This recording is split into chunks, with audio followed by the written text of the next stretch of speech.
ሰላም ጤና ይስጥልን ውድ የቻናላችን ቤተሰቦች፣ ዛሬ ስለ እርግዝና ክትትል እንነጋገራለን። እርግዝና የሴት ልጅ ህይወት ውስጥ በጣም አስደሳች ጉዞ ነው። ነገር ግን ይህ ጉዞ ደህንነቱ የተጠበቀ እንዲሆን እናትም ልጁም ጤናማ እንዲሆኑ ትክክለኛ የእርግዝና ክትትል ወይንም አንቲናታል ኬር በጣም አስፈላጊ ነው። ብዙ እናቶች መቼ የክትትል መጀመር እንዳለባቸው፣ ስንት ጊዜ እንደሆነና ምን ክትባት አስፈላጊ እንደሆነ፣ ምን ምግብ መመገብ አለብን፣ ምን ምልክት አደገኛ ነው ብለው ይጠይቃሉ። ዛሬ በዚህ ቪዲዮ ውስጥ ስለ እርግዝና ክትትል ሁሉንም ከመጀመሪያ እስከ ወሊድ ያሉትን በቀላሉ እናያለን። እስከ መጨረሻ ተከታተሉ። ይህ መረጃ የእናትና የህፃናት ጤና ሊያድን ይችላል።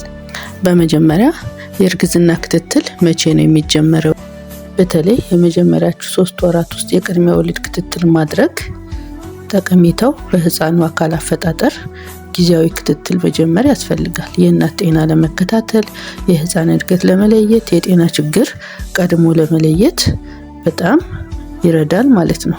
እናት ወደ ህክምና ጤና ቦታ በሄደችበት ሰዓት የደም ግፊት ችግር አለ የለም የሚለው ልየታ ይደረጋል። ደም ማነስ መኖር አለመኖሩን ማወቅ ይኖራል። የህፃኑ እድገት በትክክለኛ እድገት ሁኔታ ላይ ነው ያለው ወይንስ ከትክክለኛነት ውጪ በጤናው ላይ ችግር አለ የለም የሚለው አደገኝነት ችግሮች ቀድሞ ለመለየት ያስፈልጋል ማለት ነው። ቀድሞ መመርመር በተለይ በመጀመሪያው 3 ወር ውስጥ የሚደረገው የእርግዝና ምርመራ በጣም አስፈላጊ ነው። ምክንያቱም በዚህ ሰዓት ውስጥ አብሮ የሚወሰዱ መድኃኒቶች ካሉ የልጁን ጤንነት በትክክል ማየት እንዳለብን የምናይበት የምንከታተልበት ጊዜያቶች ስለሆኑ ማለት ነው።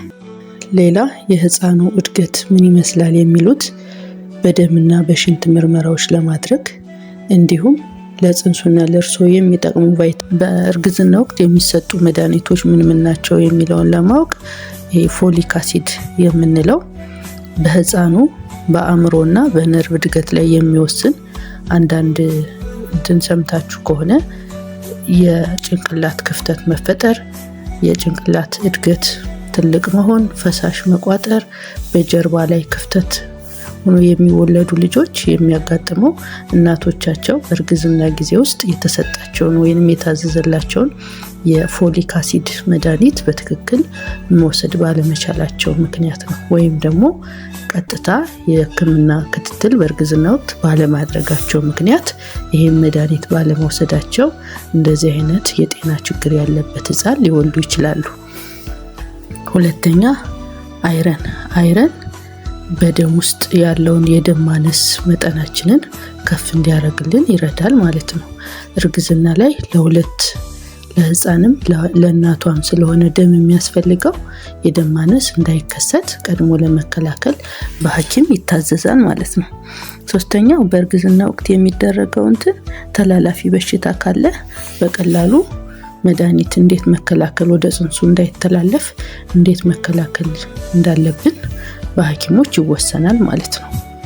ከእናት ወደ ልጅ አንዳንድ የማያስፈልጉ ለምሳሌ አሬች የእናትየዋ የደም አይነትና የልጅየው የደም አይነት ተመሳሳይ ካልሆነ መቼ ነው መድኃኒት መወሰድ ያለበት የሚለው የአሬች ኔጌቲቭ እና የአሬች ፖዚቲቭ የሚባለው ልዩነት በዚህ በጊዜ በሚታወቅበት ጊዜ በተለምዶ ሾተ ላይ የሚባለው ማለት ነው። የወለደች አንድ እናት ልጅ የሚሞትባት ከሆነ ይሄ በጊዜ በመጀመሪያው እርግዝና ውስጥ ከተለየ ለቀጣይ እርግዝና እንዳይፈጠር ቶሎ መከላከያ ለመውሰድ ይረዳል። ስለዚህ አንዲት እርግዝና እንደተፈጠረ ወዲያውኑ በህክምና ክትትል ብትጀምር ለእርሷም ወይም ለእናትየዋ ጥሩ ጥቅም ይኖረዋል ማለት ነው። የአንድ ጽንስ እድገቱ የሚጠናቀቀው በመጀመሪያዎቹ የ3 ወራት ውስጥ አፈጣጠሩ ሙሉ ለሙሉ ተፈጥሮ ያልቃል። በዚህ ሰዓት ውስጥ ምንም አይነት እንከን እንዳይኖረው በሐኪም የሚታዘዙ መድኃኒቶችን ብቻ በመውሰድ ይህን ለማድረግ የትና ማንን ማናገር አለባት የሚለውን ነገር ለመጥቀስ ክትትሉን በአቅራቢያ በሚገኘው ጤና ጣቢያ፣ መካከለኛ ክሊኒክ፣ ሆስፒታል፣ የግልና የመንግስት ሆስፒታሎች ሄዶ አገልግሎት መውሰድ ይቻላል። በዚህ የሚተዳደሩ የሚሰሩ ዶክተሮች፣ ነርሶች፣ አዋላጅ ነርሶች፣ ስፔሻሊስቶች ሊያገኟቸው ይችላሉ። እነዚህ ባለሙያዎች ስለ እርግዝና ሁኔታ፣ ስለመወሰድ ስላለበት መድኃኒቶች እና ሌሎች አስፈላጊ የጤና ምክሮችን ይነግሮታል። በክትትል ወቅት ምን መደረግ እንዳለበት አጠቃላይ ከላይ እንደተናገርነው አጠቃላይ የሆነ የጤና ምርመራ፣ የደም ግፊት፣ የሰውነት ክብደት እና የሙቀት መኖር አለመኖር ይታያል። የጽንሱ የልብ ምትና የእድገት ሁኔታ በአልትራሳውንድ እና በሌሎች ምርመራዎች ይረጋገጣል። እነሱም ሽንት እና የደም ምርመራ፣ የደም ማነስ መኖር አለመኖሩን፣ ለጽንሱና ለእናትየዋ ጠቃሚ የሆኑ ብረትና ፎሊክ አሲድ ምግቦች ምን እንደሆኑ ይነገራታል። ስለ ተገቢ አመጋገብ አንድ እናት በእርግዝና ወቅት ምን አይነት ምግቦችን መውሰድ እንዳለባት የምክር አገልግሎት ይሰጣል።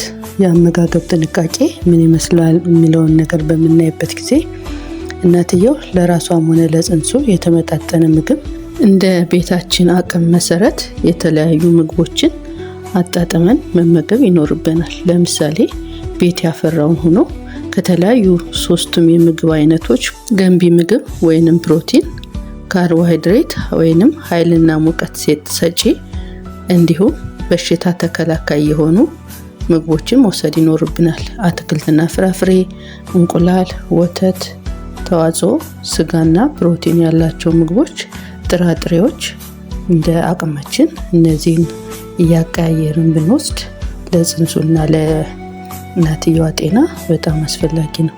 በተለይ የህፃኑ እድገት የሚወሰነው ከተጸነሰ ጊዜ ጀምሮ በ1000 ቀናት ውስጥ ስለሆነ የሚቻለውን የምግብ አይነት መመገብ ለጽንሱ እድገት በጣም ወሳኝ ነው ማለት ነው። ሌላው በአደገኛ ምልክቶች፣ በእርግዝና ወቅት የሚከሰቱ አደገኛ ምልክቶች ምን ናቸው? እነዚህን ስናይ ምን ማድረግ አለብን የሚለው ነገር ከዚህ በፊት የተሰራ ቪዲዮ አለ።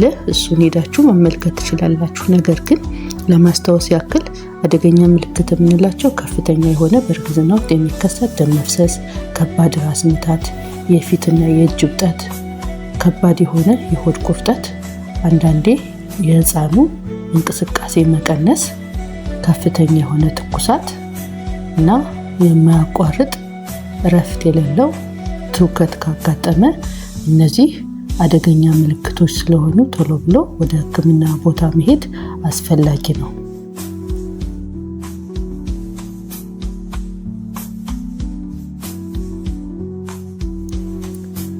የወሊድ ዝግጅት ምን መሆን አለበት? የመውለጃ ጊዜዋ እየቀረበ በሄደ ጊዜ ውስጥ ምን ማድረግ አለባት የሚለውን ለማወቅ አንደኛ የመውለጃ ቦታዋን መምረጥ ይኖርባታል።